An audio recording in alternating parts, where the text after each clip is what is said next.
Welcome to Intentionally FinTech, the show where we dive deep behind the purpose of your favorite and emerging fintech brands.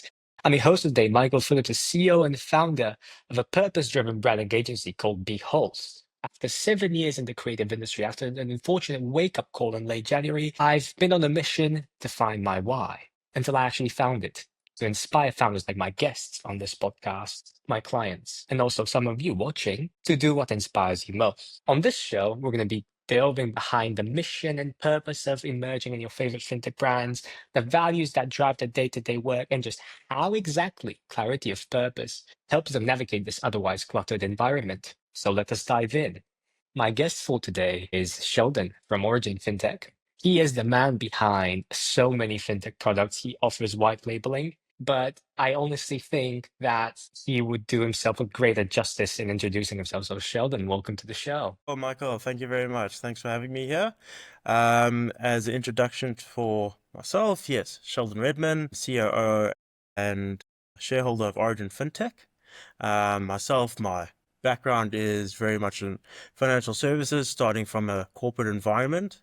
Started my career in the analytics space and basically worked my way from the analytics space into a leadership role, eventually moving into Origin Fintech, as I said, in the operations space. If you like, I can give a little bit of an introduction to Origin Fintech too, or would you like to hold on to that for a little bit later? That's actually the first thing I actually ask all my guests. If you can introduce your company a little bit for the people who don't know it. Cool. I mean, Origin Fintech, part of the explanation is in the name. We are a fintech, specifically in the payments and insurance spaces. In payments, it's very much payments enablement. So white label product for payments enablement for our clients, very much for, on the payment side, on the insurance side. We run a PAS, a policy administration system, so end-to-end policy administration for insurance businesses. There are a number of other use cases that you can use it for, but for the most part, we're looking at the insurance side, end-to-end policy management for the entire full life cycle, with the future looking into more of a AI-driven platform, but that's maybe a little bit of what we'll possibly get into within the discussion. But at a very high level, that's Origin Fintech split into its two sides of payments enablement and the insurance arm. Wonderful. You actually offer a versatile solution. But we're here to talk about intention. This is intentionally fintech. So I want to shift a little bit the perspective onto you, if that's okay. I want to ask you, what made you build this fintech? What made you build this company? What was the moment where it all clicked? Okay, so there's a little bit of a longer answer to that.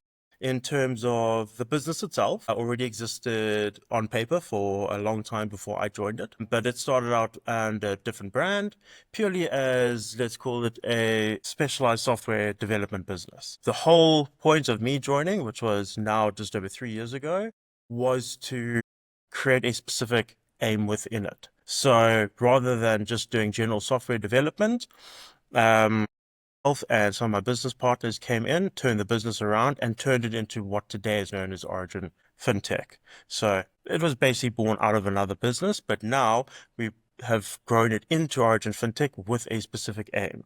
That overall aim, our products we've already spoken about, but the aim is financial inclusion. While we are a B2B business, we are B2B2C. At the end of the day, there's an end user that we are looking at. And in today's market, what you still see so much of is a real underservicing of financial inclusion, especially in many of the African markets, which is where we're currently focused. And that is part of what we're looking at. So in a very short answer, I can say a little bit of our why is financial inclusion. I can dive in further in terms of for myself, where that purpose comes in and how it fits together.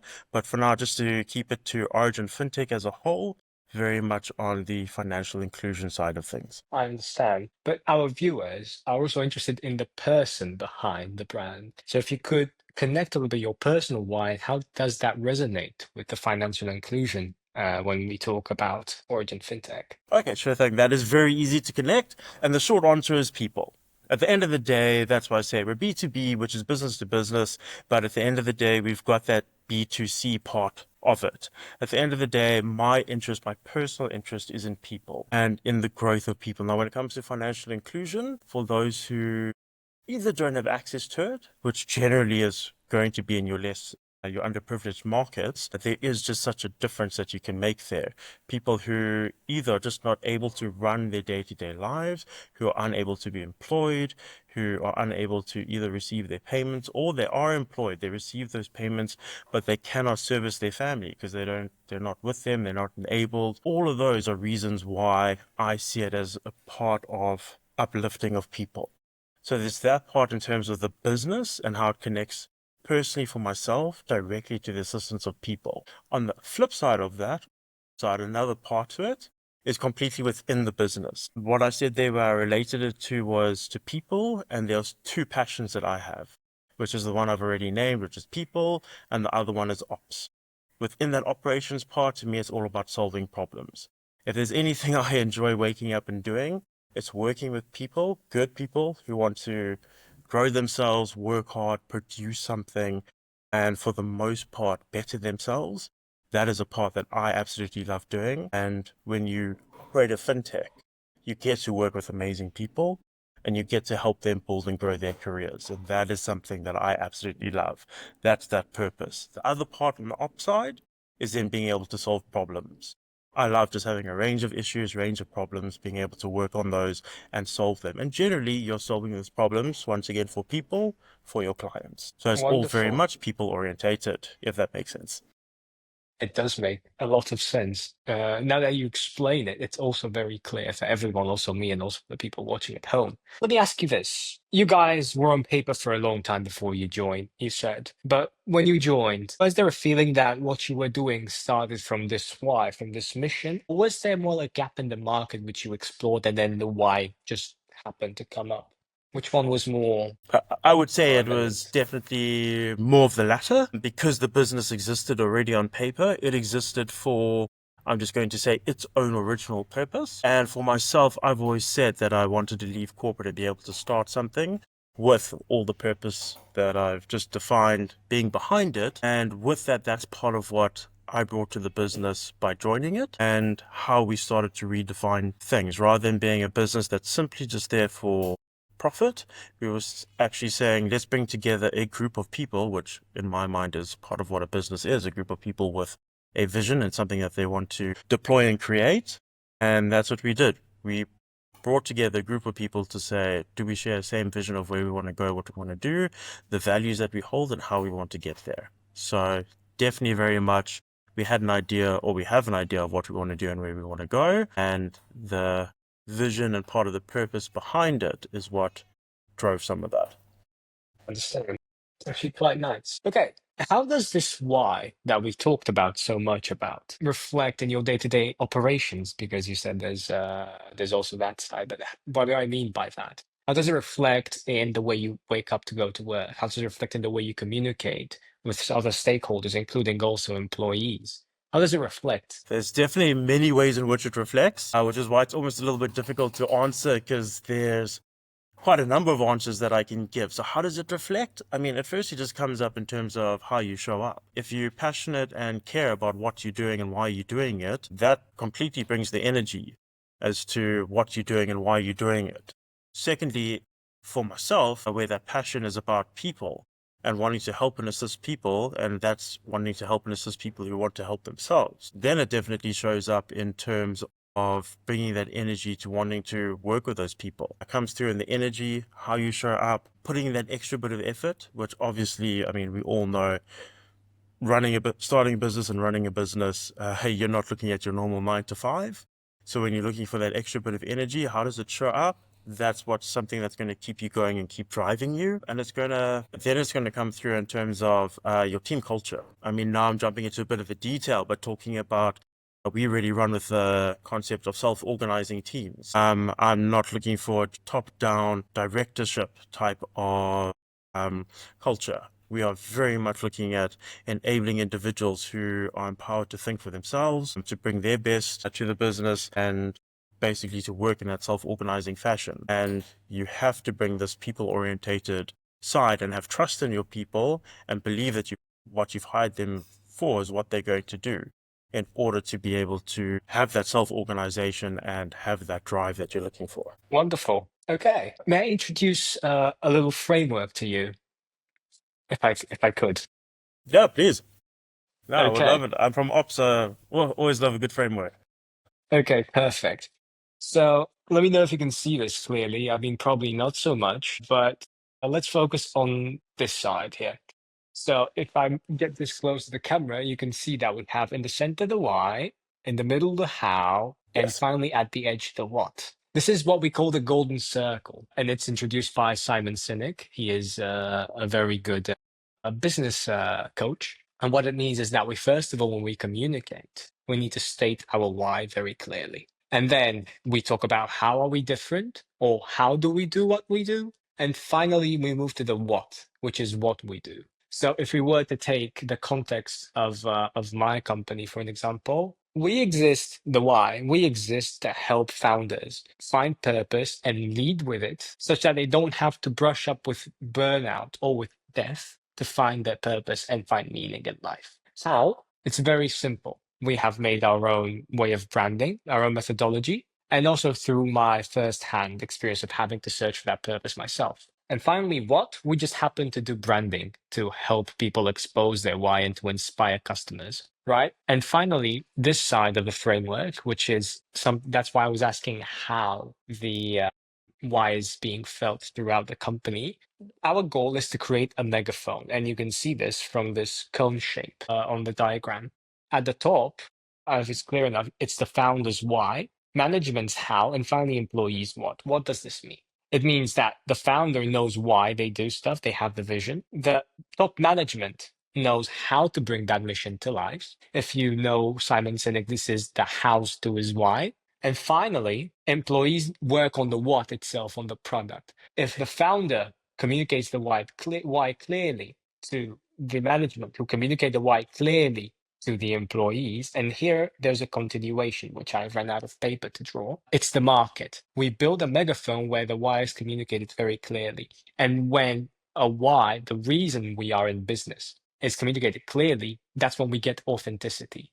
And we attract people who believe similar stuff to us to work with us, collaborate with us, get closer to us. And this is what inspires loyalty, actually. So, yeah, basically, what you're going to get from me at the end of the podcast is something like this is from a past guest. And you can hang it in your wall and say, "I've been at Michael's podcast," and you're gonna have the exact the why, how, and what written here very nicely, in a way which you can use to build this framework. Yeah, and Fantastic. the explanation for this is very simple because people don't buy what you do, they buy why you do stuff. And a good example for this is my guests here on the podcast. They joined because they found my story very interesting and they bought my story, the reason I have the podcast, not the podcast itself. And if you Yes. remember, I began with my why when I introduced myself to you. And that already broke the ice. And this is applicable also to other levels of the business. So yeah, this is the Golden Circle framework. And it's something I use at my company and also for my clients. So I just wanted to get this out here. Also because this podcast is episodic. I say this every single episode, but also for you to use it maybe in your business. But yeah. Okay, let's wrap up the chapter of purpose for this podcast. Let's move into regulation because fintech is known for the red tape and it's very difficult. We have right now PSD3 coming up. So I want to ask you, how do you stay true to your vision in spite of all this red tape? How do you get along that, but also stay authentic to yourself? I actually find because almost asking the question that way makes it sound like, one impacts or hinders the other. But I actually find that one supports the other. Regulation is there. Again, depending on what industry you're in, it's going to have varying degrees of how much regulation. Of course, in ours being fintech, there's a lot of regulation. But if we're taking a approach of, people, which on the client side is client centricity, and thinking of not necessarily putting the client first, but putting the client at the center of everything that we do, then the regulation side kind of falls into place. That's a very broad answer. So what I mean by that is we look at what regulations in place, and you take the client on that journey. You educate them in terms of what the regulation is, what you have to adhere to, what it means from a behavior perspective, what boxes you have to tick, how you have to go about that. And basically, yeah, take them on that journey and educate them. Whatever we need to adhere to is generally what our client needs to adhere to. So whatever we're producing for ourselves and how we're navigating that regulatory landscape, what information we're creating, what processes we're putting in place, enable the client as far as possible to be able to do all of that as well. That's just one example of it in terms of the types of some of the regulation that we have and how it impacts our client. But I'm kind of connecting what our purpose and looking at it from a people perspective for a client perspective, how the two can come together and how I think the one actually supports the other. Wonderful. No, because our past guests actually seen it a little bit as an obstacle that was hindering their original expression. For an example, we had a guest, I think it's the first episode we published, Comply Pay. He said there's stuff we want to say, but we can't say because we risk losing our license, which is also a risk, right? So while your purpose then turns out to be out there and be super bold, and or actually no, that's how you show yourself, and it's original or it's reflective of your purpose. You can't really do that in certain aspects of fintech. That's why this question was here. But I'm happy that it's not an obstacle for you and helps you get even stronger. Well, I think there's two sides to it, and definitely without a doubt, you are correct. Regulation does hinder things. For us, what is the largest hindrance? I mean, FICA, Financial Intelligence Center Act. Like we said, a huge part of what we're aiming for is financial inclusion. FICA, just by definition, now requires that there's certain information that you have to gather and you have to put in place in order to onboard a client. A lot of clients a lot of end users don't have that information. So without a doubt, the regulation holds you back. It's a challenge and it is pulling you back in terms of your vision and what you want to achieve. So without a doubt, there is that part that holds you back. I think we are at least trying to use our purpose and how we view our clients to at least navigate that as much as we can. But overall, if I look at it, yes, I would definitely have to define it as some level of a hindrance or a barrier. Okay, I understand. Thank you for that, Sheldon. Let's move a little bit to the investor sector because fintech is an industry at least where you need some money to grow. Some. And our audience is also people who are starting out, people who are already incumbents in fintech, and also VCs are watching this. But I want to ask you from your personal experience with Origin Fintech, or maybe even other businesses you've run in the past or you've been part of, do you think investors can tell when a fintech truly stands for something? Or do you think it's just like they look at the deck? Okay, we have sensible pro forma statements for 5 years. They look okay. The assumptions look good. Okay, the product is okay. We invest in it. Or do you think they specifically look for some purpose in that entrepreneur's pitch? The short answer is 100% they look for some level of purpose. Of course, we're talking about a range of investors across a range of industries in different circumstances. There are going to be those who are purely interested in the numbers and are not going to look at your purpose. And depending on the stage of your business and what those numbers look like, they're going to determine whether they believe it is a profitable business and the type of business that meets their investment criteria and what they're looking for. That being said, though, without a doubt, I think that is less of the norm and more of the norm is what you've implied, is that investors are still looking for that purpose. Reason being is part of the large reason why you want to see it's the original founder who is still involved. Who's the founder? What's that idea? What actually drives them?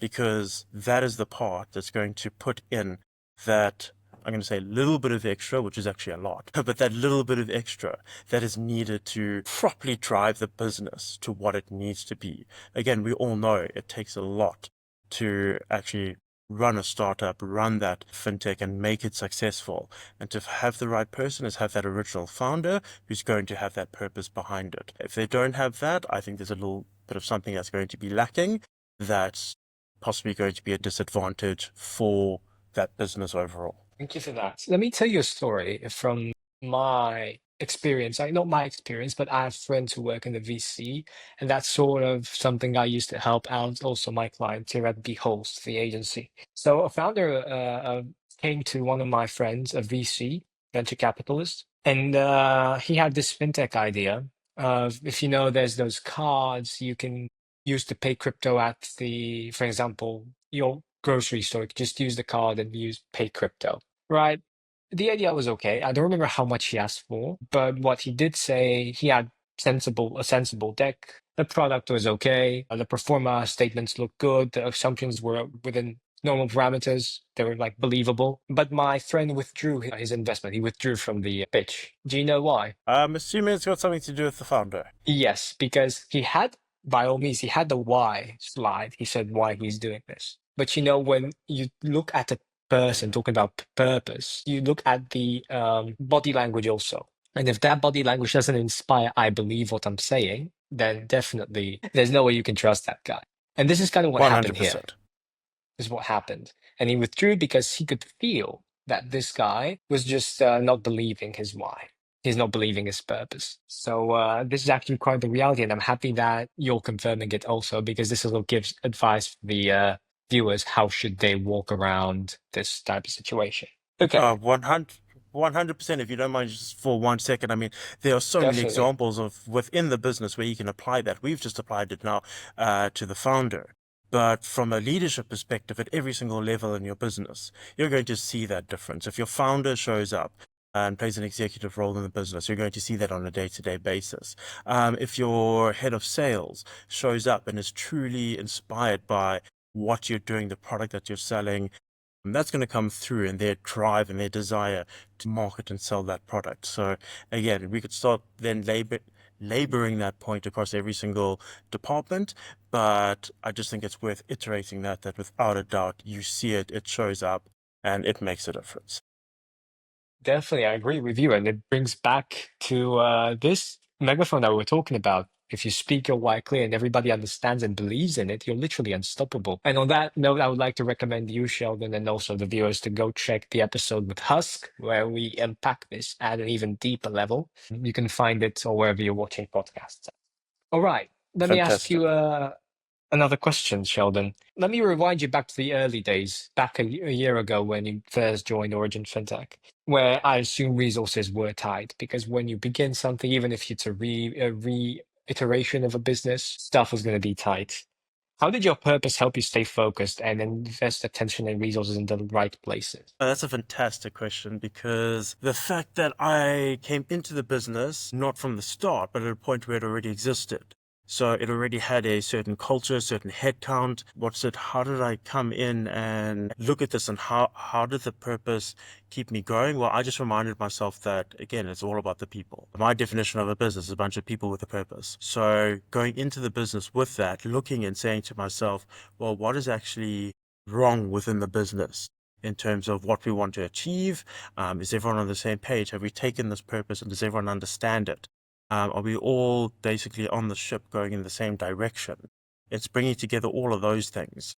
Then looking at each team individually and understanding that team and how they're operating, what's working, what's not. You look at the people, you also look at it from a leadership perspective, you look at the system that it's operating in, but all of it from a people's perspective. And if the people is what drives you along with problem solving, you're going to start looking at what I like to see as all those knots within the business that you then start loosening up, untightening, and getting things to flow. Very broad answer, but that's how I see it in terms of looking at the business coming into something new and from a people's perspective saying, what do we need to do differently? I understand. Thank you for your answer. Okay, we're approaching my favorite part of the question, which is the next one. So I wanted to ask you, imagine I had a magic wand, and if I could wave it like this over your business, over Origin Fintech, whatever you would like to change would change. How would you change that? Or actually, what would you change and why? Always an interesting question. And there's 100 things that come to mind. But I actually have a bit of a strange answer in terms of that top number one thing that comes to mind. And what it actually is for us, and I think this is a unique answer because of the nature of what we're selling. But I'd like to change the industry understanding, which actually comes down to, again, when you look at it, people, it's the client. At the end of the day, I'd like to change the client's understanding of what we're doing, what we're offering, how it works and how it operates. Because so often the opportunity exists there for our for our potential clients and for their business. But because we're selling across a different industry, a lot of the time they don't understand what we're actually selling, what we're offering, how it works for their business, and what it assists and supports. So without a doubt, that is one of the top things I'd want to change. Because that's a little bit unique to us and our situation and our products and our industry, I think one of the other things, if there's one other thing I could change internally, it would be, I wouldn't necessarily say something I want to completely change, because I think we've got an extremely great culture at Origin Fintech, but to truly have everyone on the same page in terms of what we're doing and why we're doing it. Does everyone truly understand that? I understand. That is actually a unique answer. We haven't got that yet, and I could try to do this maybe, but I can't promise that something will change. But maybe I'll try tomorrow morning and we can then see if something changes. But all right, let's move to the trust aspect of our conversation. I know we're almost out of time, so we just two more questions. Is that okay with you? Cool, fantastic. Okay, perfect. So let's go to the trust section of our conversation. To get customers to trust you in fintech is no small feat. It's actually quite difficult. I know this from my clients. I also know this from the guests that were here. It's quite a big challenge. Do you think your why helps lower that trust barrier? Does it make it for customers or other stakeholders, even investors for that matter, because we just talked about them? Does it make it easier for you to trust them? For them to trust you, sorry. The short answer is absolutely yes. If we are putting people first, which in this situation is our clients, if we are thinking about them and their needs and what they require, as opposed to going into something and saying, we're just thinking about this from a sales perspective, absolutely, we're going to build trust, because we're going to be talking about their problems, their challenges, or the opportunities that they face. We're going to educate them on that, and we're going to show them how we can build a long-term relationship and take them on that journey to build something together, as opposed to just walking into a room to make a sale. That's my very short answer. But a second part of what comes into it is almost looking at bringing an internal model into something that's client-based, is saying, the foundation of the 5 dysfunctions of a team is trust. If you don't build that trust, you're never going to build a relationship. And that applies whether you're looking internally at your team or whether you're looking towards your client. I understand. Wow. Okay. Moving on, I have this interesting question for you because you said you want to change the industry. That's what you would change with the magic wand. Yes. If more fintechs were to act with purpose, not just ambition, what would you think would change over the industry overall? And I'm not saying that a lot of fintechs are purposeless. I've talked with many of them which have purpose, but they just don't express it well enough. So the net difference is actually that they don't have a purpose. That's how it comes out. Oh, so let me just check. So your actual question is, if all the fintechs really displayed that purpose and if it really came through, how would the industry itself change? Exactly. Sure, that's almost something I have to reflect on a little bit more. If everyone was showing that, I think it's ironic for an industry that is extremely fast-paced, that my answer is, I think the rate of change would increase. I think companies would gel together better. There'd be better collaboration. There'd be better understanding of opportunities, of where businesses can help and assist each other. Will break, basically, at a high level, it breaks down that barrier of short-term managerial incentives and looks at a long-term ownership, collaborative approach across businesses, across clients, across resellers, etc., etc. Overall, I think that would be some of the impact. All right. That's actually quite a unique answer we got on the show. You've given us quite unique answers. All right. Well, I kind of lied to you, Sheldon. I tend to do that on the show. I have one final question for you, and that's a little bit of a curveball that our uh, audience likes a lot. Are you familiar with the celery test? I am familiar with it. Good old Simon Sinek salary test, yes. Exactly. For the sake of explaining it to the audience, because this is an episodic podcast, so they don't have to watch all the shows. It's where we take a look at your brand and we see whether your purpose is actually reflected in the way you communicate. So would you be down to give us your website and I'll be giving you some quick, fast-paced feedback based on what I see? Yeah, sure thing. All right. So this is your website. Do you recognize it? I definitely recognize it. All right, let's have a look. So based on what we discussed, your why is to allow everybody to get included in the finance world so that everybody can grow at an equal rate and everybody can partake into the industry of fintech, if I got that right from our conversation. Correct. From the B2B to C part of our business. Exactly. Okay, let's take a look at how this looks like. All right, enabling the next generation of financial innovation. This is good. So you already so a little bit about your mission. Our assessment providers are okay. This is good. Our products. You start with the what here. So I wouldn't be actually be doing this so much. I would rather have you have your mission up front because, like we just discussed in the episode, people don't buy what you do; they buy why you do stuff. Even just a short banner or something would put that to rest. Want to accelerate your get in touch. This is a CTS call to action, and it's good because it's highlighted. But yeah, there's no mention of your why here, only barely through this. I would rather have something more concrete so that people tap in that emotional thing. All right, then we have what. So what you're doing, wallet.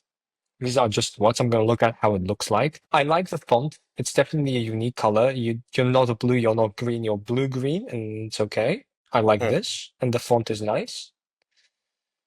So viewing wise, it looks good. So you're differentiating. Here I see that you didn't use a bold thing, and for the other call to action, you use a bold font like this one. So there's a bit of an inconsistency over there, but nothing too much. Okay, let's go to the about section. This is the most important one. At our core, see, you put it here, and it's very small.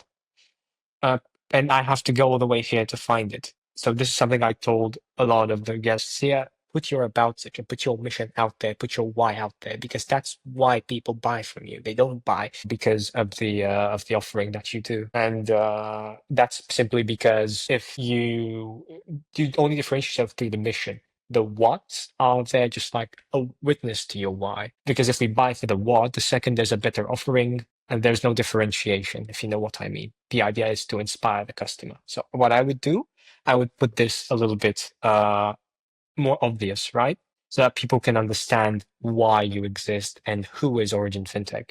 And I would also, oh, there you go. Okay, this is nice. This is good. I like this. But I'd make your pictures a little bit bigger. It could just be because I have a very small display resolution, like big display resolutions. That's why it shows up like this. So I won't say anything. Right. But I would make you more obvious, right? Because people want to see people's faces. And I can tell you this 100%.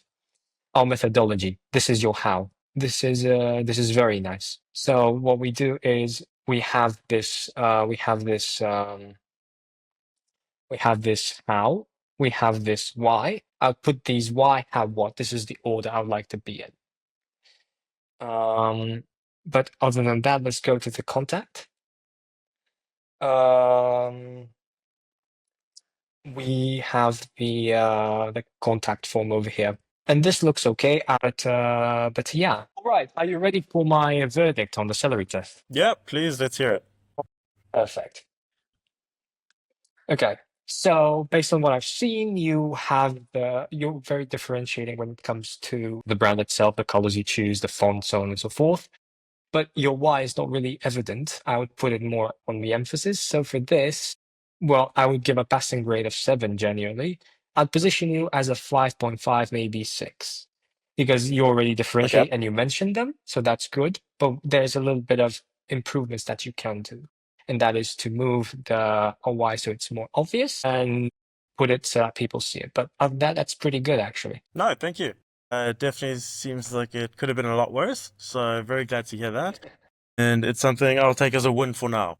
Definitely. All right, Sheldon. Well, thank you so much for coming on the podcast today with me and for discussing your purpose. Do you have any final words for the audience before we end up our episode? And not specifically for the audience. I mean, I guess it's for anyone who's in the industry. My final words would just be good luck. I know what it takes to keep these things going. So for the audience, it would be just a good luck. And for yourself, Michael, it would just be a big thank you. All right. Thank you, Sheldon, for coming today. And thank you guys for stopping for this episode of Intentionally FinTech. I've been Michael Phillips, your host for today. Make sure you check out the other episodes to see other stories, otherwise, other celebrity tests which you may like. But that's going to be all for today. Thank you so much for stopping, and please have a good one.